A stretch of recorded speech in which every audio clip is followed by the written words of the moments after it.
Bonjour, bon peuple de Dieu. À ce mardi 31 janvier, bien sûr, on pensera aux grèves. Ça, c'est inévitable. Mais il y a quand même quelque chose. Ce 31 janvier, tous les ans, est fêté Saint Jean Bosco. Je l'ai déjà raconté, je ne vais pas vous abrutir, et pourtant c'est un grand saint. 19e siècle, oui, Don Bosco se référait en disant « L'autorité est basée sur la confiance.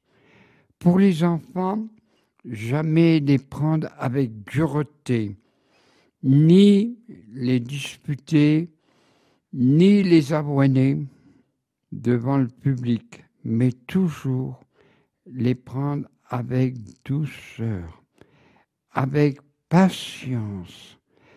Comme disent les paysans, les choux, pour qu'ils deviennent forts, il faut les repiquer.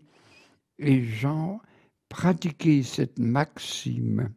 Je vais vous raconter une petite histoire de la confiance de ce grand saint. Oh, il a eu des ennemis, ça, alors là, il était affronté chaque jour. Sa maison de Pinardis s'agrandissait, les enfants venaient. Toutefois, il y a 2 enfants. On va aller chez Don Bosco. Notre maman, elle ne pourra plus garder la maison. Elle ne peut plus payer. Et il frappe à la porte. Don Bosco, notre maman et nous-mêmes, nous allons être obligés de coucher dehors. La logeuse ne nous veut plus, car on ne peut plus payer. Et Don Bosco dit, allez prier la Madone, Notre-Dame auxiliatrice. Et les 2 enfants allèrent prier. Il dit, Sainte Madone, priez pour que les riches donnent de l'argent à Don Bosco et aussi à notre maman qui va être délogée. Et puis ils avaient prié toute la nuit, ces 2 petits. Et il revint et un monsieur les rencontra. Et dites mes petits, vous savez où est la maison de Don Bosco? Oui, si vous voulez, monsieur, on va vous y conduire. Et là, on frappe à la porte. Ce monsieur donnait un gros don à Don Bosco. Et Don Bosco donna une part à ces 2 petits pour que la maman. Et ils reviennent. Maman, maman, Don Bosco nous a sauvés, tu pourras payer ton logement. C'était Don Bosco. Il faisait une confiance terrible à Notre-Dame auxiliatrice. Je vais vous raconter une histoire d'une personne inconnue. Mais à son époque, c'est Anne-Marie Jaboué. Je fais une aparté. On a condamné le colonialisme et toutes ces histoires. N'oubliez pas que les chefs d'État de l'époque du 19e siècle avaient encouragé cette colonisation. On a condamné la colonisation. C'est facile quand tout le monde est mort. Mais n'oublions pas qu'il y a eu des colonisateurs cruels, horribles. Et c'était aussi la grande bataille d'abolir l'esclavage des Africains, qu'on disait vulgairement à l'époque des Noirs. Il y eut des grands saints, ne serait-ce que le cardinal Labicherie, que Charles de Foucauld et bien d'autres. Même, il n'est plus dans la mémoire de nos jeunes Français, mais il a rendu au monde moderne le général maréchal Lyautey. Mais arrêtons-nous sur une petite personne. En effet, elle est née le 11 novembre 1779, un peu avant la Révolution française, et a été rappelée à Dieu le 15 juillet 1851. Il y avait une famille de paysans, aussi le père, la mère étaient très, très chrétiens. Ils allaient bien sûr à la messe du dimanche. Comme on dit, allez la famille, on va s'endimancher. Et là, toute cette famille fière allait à la messe. Mais ce que monsieur Jamoué faisait toute la famille, il y avait des pauvres, comme il y en a encore aujourd'hui. Il donnait une pièce. Ah, allez, prenez un bol de soupe avec nous, ça vous réchauffera. Et ça, il était remarqué. Mais restons sur la petite Anne-Marie. À l'époque, il baptisait les enfants dès aussitôt la naissance. Mais on avait remarqué de cette petite fille ce bout d'entrain, un chef de file. Elle amenait, elle distrayait ses frères, ses sœurs, et on avait plaisir de l'écouter. Mais voilà qu'une grande catastrophe vint, la fameuse révolution de 1789, dont elle a commencé en fait en 1790. Les chrétiens étaient persécutés, particulièrement les prêtres, et on volait tout ce qu'il y avait dans les églises, les objets, les calices, les aubes, les chasubes. Et elle, même à l'âge de 16 ans, elle en a tout pour cacher. Et souvent, grâce à elle, beaucoup de prêtres, elle les a sauvés de la guillotine. Et ces prêtres, cachés dans les bois, elle allait leur apporter à manger. Et le papa avait bien tout préparé. Mais elle avait un don, qu'un jour, on fait une enquête dans sa maison. Et elle, toute courageuse, toute de bonne humeur, elle les fait rire et tout. Et elle sème la bonne humeur alors que ces soldats, les bleus, comme on disait à l'époque, devaient arrêter le curé. Et elle réussit très bien. Elle a vécu ça. Et quand tout s'est calmé, elle dit à son père, « Papa, je voudrais rejeter. »« Ah non, il y en a pas question !» Mais elle, il aimait tellement sa fille. C'était peut-être la préférée, mais on apprenait à travailler et pas de paresse. On travaillait tous dur. Mais elle avait quelque chose de plus, sa bonne humeur, son entraîneuse. Et les enfants des campagnes, des environs du village, aimaient avec elle. Et elle était ce bout d'entrain. Toutefois, une Bourgogne, il nous a inconnus, mais je suis obligé de le dire, à Scure, dans la Bourgogne. Et là, elle dit à son père, je vais te religieux. Tantôt, il était content. Tantôt, il poussait des colères. Ma fille, qu'est-ce que tu fais? Mais elle laissait son père se fâcher. Et quand la colère était baissée, eh bien, ah, ma fille, tu m'en fais voir. Cependant, elle fit plusieurs maisons religieuses pour avoir une formation. Et petit à petit, et alors, Napoléon, avec ses nombreuses guerres, ses pères de famille, morts surtout à la retraite de Russie, il y avait beaucoup d'enfants orphelins. Et elle dit, papa, il faut faire quelque chose. Et les pères sont tous les mêmes. Quand c'est leur fille qui demande, ça grogne. Bon, je vais t'aider. On va donner. Et pour abriter ses enfants. Oh, elle n'en est pas là. Et un jour, elle eut une vision. La Sainte Vierge lui apparut, et voici le costume que devra porter toutes celles qui veulent aller en mission. Voici. Robe bleue, grimpe blanche, c'est une espèce de col, voile et scapulaire noir. Voilà, c'est comme ça que je veux que les futures sœurs viennent. Mais elle eut une autre vision. En effet, à cette époque, du moins dans les campagnes, on ne savait pas qu'il y avait des noirs, de couleur noire. Et elle eut cette vision, c'est là que je te veux, car tous ces gens sont à la merci des maîtres terribles qui exploitent ces noirs. Et alors, chef de file, elle alla en premier à l'île Bourbon et emmenait beaucoup de jeunes filles. Elle était tellement entraîneuse que beaucoup de jeunes filles se mettaient sous sa coupe. Elle est à l'île Bourbon qu'on appelle aujourd'hui la Réunion. Bien sûr, les voyages en bateau étaient risqués. On y mettait peut-être 1 mois. Et là, elle secourut à l'île Bourbon, que j'appellerai maintenant et que nous appelons tous maintenant l'île de la Réunion. Et elle s'aperçut que les Noirs se sauvaient dans les hautes montagnes de la Réunion. Blancs, noirs et mulâtres se détestaient les uns les autres.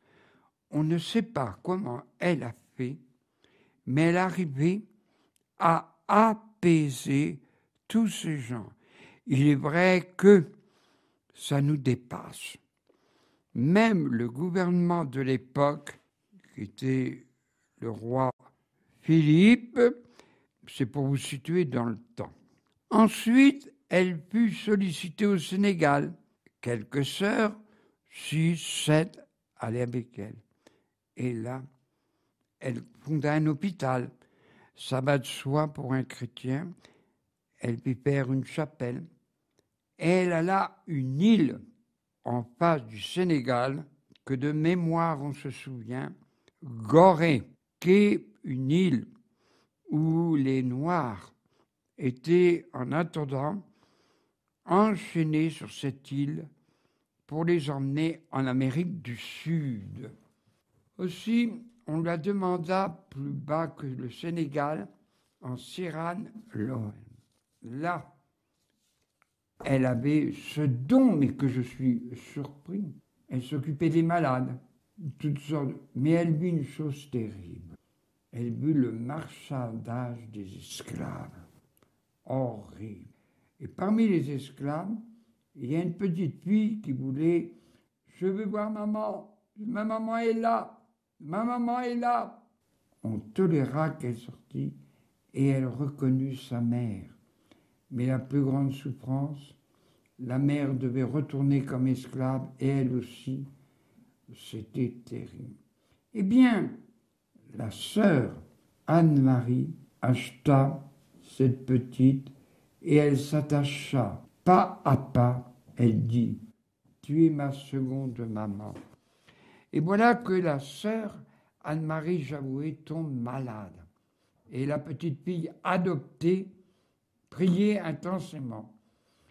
Et pour la guérir, elle chercha dans les hautes montagnes des plantes où sa tribu connaissait. Elle en a fait une bouillie et par ces plantes, elle fut guérie. Bien sûr, elle put appeler sœur Marie Javoué à d'autres endroits, en Guyane. Car comme vous le savez, la Guyane est partagée en 3. Il y a la France, la Hollande et l'Angleterre.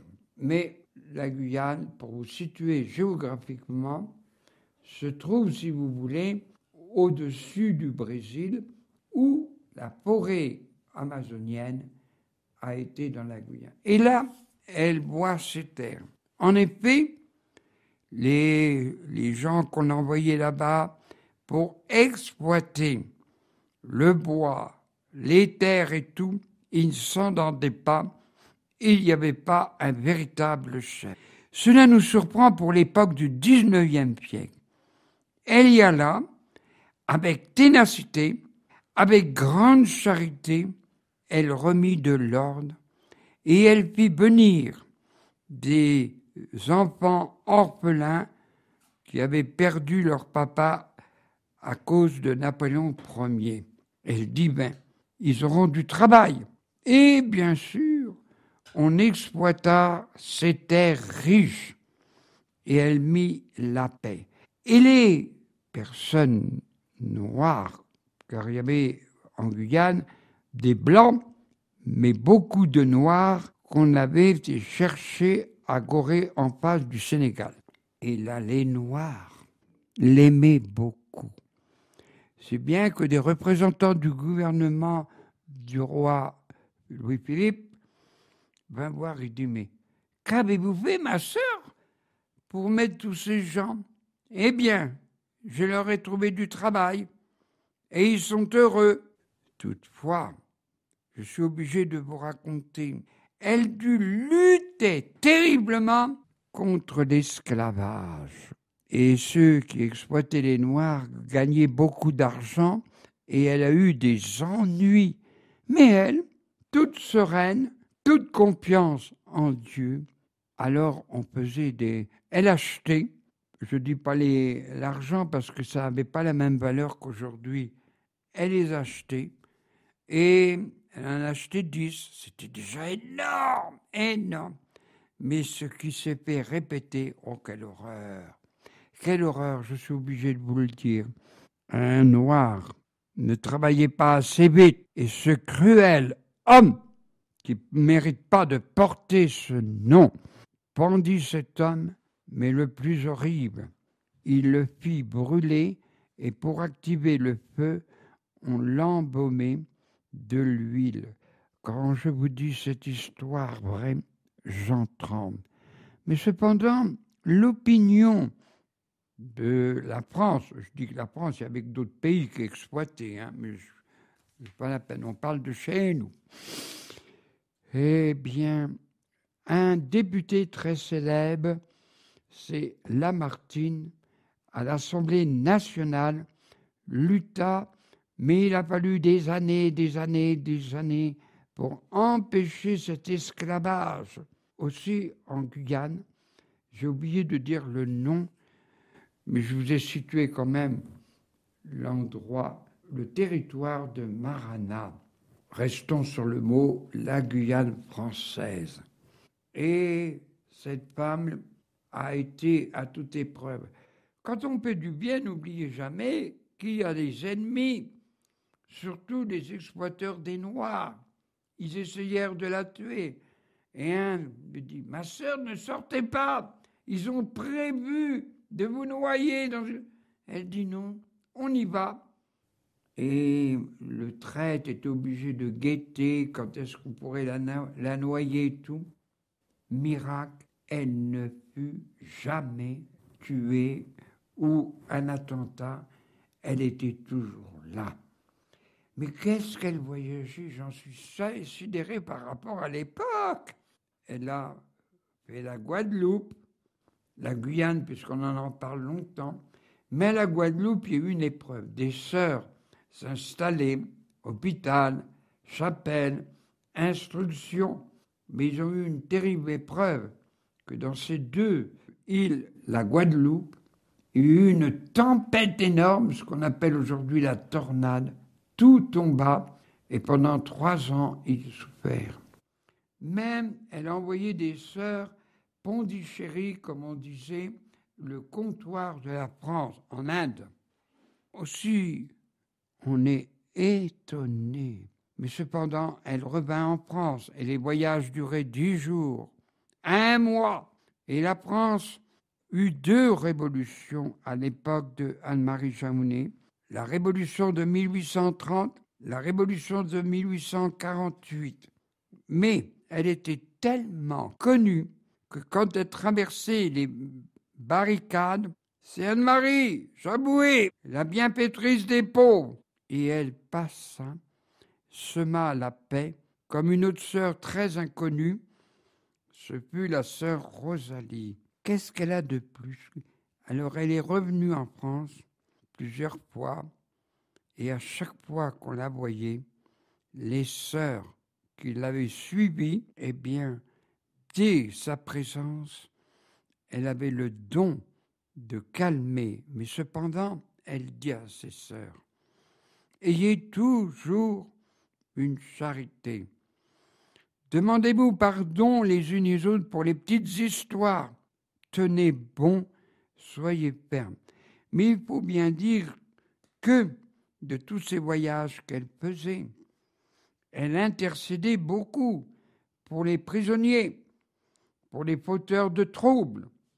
Elle avait une telle conviction que les juges disent « Oh, laissons-la à Anne-Marie Jamouet, elle arrivera à faire du bien. » On est étonné, mais où elle a beaucoup marqué à son époque, Mana, et là, elle a fait un bien énorme. Si bien quand elle mourut, tous ces gens qu'elle avait délivrés de l'esclavage, qu'elle leur apprenait à être libres, car ceux qui étaient des esclaves étaient enchaînés et ils étaient même dangereux quand on les achetait. Eh bien, elle les a rendus petit à petit être des citoyens, des hommes. Alors c'est pour vous dire, quand on condamne le colonialisme, moi je veux bien. Il est vrai qu'il y a eu des excès terribles, mais cependant, ne mettons pas tout dans le même panier. Ne mettons pas. Voilà une grande sainte et elle est morte en 1851. Elle a occupé, pour ainsi dire, une partie du 18e jusqu'au 19e. Une femme inconnue, et on les appelle les sœurs de Saint-Joseph de Cluny. Et elle a été béatifiée par ce grand pape, le pape Pie XII, dans l'année 1950. Voilà, bon peuple de Dieu, encore un témoin à travers Anne-Marie Javoué. Voilà, bon peuple de Dieu, merci.